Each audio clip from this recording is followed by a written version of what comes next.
Assim, falar sobre transição de cuidado da atenção primária, principalmente num congresso de médicos de família, é meio que chover no molhado, porque essa é a nossa realidade talvez mais dura, né? A gente pode começar, primeiro que se defende que a atenção primária seja reguladora do sistema, mas em quase todos os locais nós não conseguimos internar pacientes. Nós sabemos que eles precisam de internação, muitas vezes é uma internação eletiva, mas a gente não tem acesso a essa internação.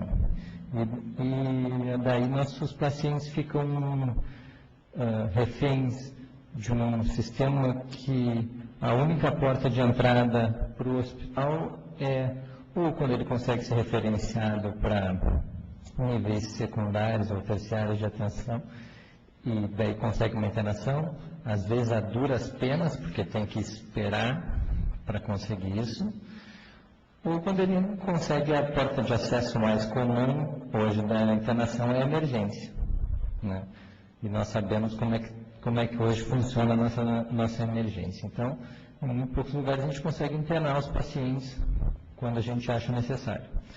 Mais do que isso, muitas vezes a gente não consegue nem ter o mínimo de infraestrutura para tratar aquelas condições que são sensíveis à atenção primária. Então, nós não conseguimos uma espirometria para avaliar um asmático com DPOC, nós não conseguimos um ecocardio para avaliar um paciente que tem insuficiência cardíaca ou tem suspeita. Eu fiz residência numa unidade muito grande em Porto Alegre, que assume mais ou menos 40 mil pessoas. E a lógica da distribuição dos encaminhamentos para outros especialistas é cruel lá em Porto Alegre, porque é por tempo de encaminhamento e não por tamanho da unidade. Então, uma unidade que tem 5 mil pessoas tem o mesmo tempo para marcar suas consultas de alguém que tenha 40, 50, tem unidades que tem mais de 100 mil pessoas. Então, a gente foi fazer um diagnóstico situacional das nossas referências e a gente foi ver que, por exemplo, a grande maioria dos pacientes esperavam bem mais que um ano para serem encaminhados. A média era 2, 3 anos. Tinha um paciente que estava esperando encaminhamento para traumatologia, joelho, 7 anos. 7 anos. Né? Então, e aquele paciente, ele não deixou de ir no posto de saúde pelo seu problema de joelho.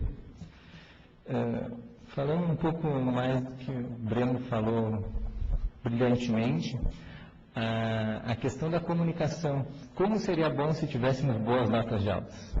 A questão é que as notas de altas são terríveis, né?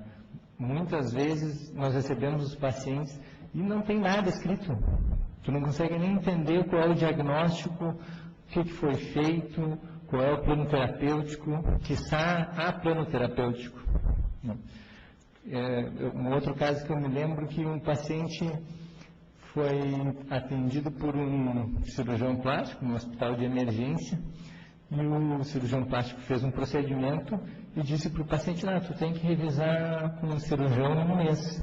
Vai no posto de saúde e pede para eles te encaminharem. A fila da cirurgia plástica está demorando uns 3 anos no meu posto de saúde. Daqui a um mês ele não vai ser visto. Pensar em não ter prontuário eletrônico e que ele seja interligado entre os níveis de atenção, isso assim é tão básico e é tão econômico que às vezes eu me pergunto todos os dias como é que isso não está já consolidado, né? Como é que a gente não tem isso funcionando, a questão de quanto dinheiro vai para o esgoto, porque eu peço um exame, daqui a pouco está o meu paciente no cardiologista, ele 2 meses depois pede outro perfil lipídico, daqui a 6 meses o neurologista dele pede outro perfil lipídico, isso com todos os exames, né, e não tem esse controle, não tem esse cuidado.